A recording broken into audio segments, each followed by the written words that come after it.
সমগ্র রাজপথ আপনারা সব জনগণ বন্ধ করে দেবে, ঠিক কিনা বলে?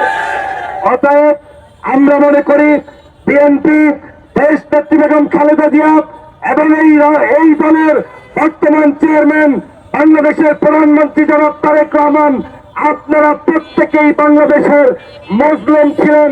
ফ্যাসিবাদের আমলে আপনাদের উপরে জুলুম হয়েছে, অত্যাচার হয়েছে, কিন্তু যারা আপনাদেরকে মুক্ত করেছে তারা কিন্তু আপনার দলের কোন নেতা কর্মী না, তারা হচ্ছে ওই ব্যক্তি যারা আজকের এই সমাবেশে উপস্থিত হয়েছে তারা।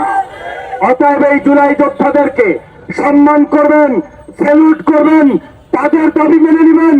আজকের আমাদের এই জুলাই সনদ বাস্তবায়নের মাধ্যমে সরকার নতুন করে নতুন বাংলাদেশ গঠন করবে, সেটাই হচ্ছে আমাদের প্রত্যাশা। এর বাহিরে তালবাহানা যা করবেন তার পরিণতি মোটেও ভালো হবে না। আমরা সংসদে দেখছি প্রক্সি দেওয়া চলছে, প্রধানমন্ত্রীর প্রক্সি দেয় আমাদের জনাব সালাউদ্দিন সাহেব। কিন্তু স্পষ্ট করে বলতে চাই, আপনারা আপনাদের বক্তব্যের প্রক্সি দিতে পারেন, কিন্তু জুলাইয়ের প্রক্সি জুলাই সনদের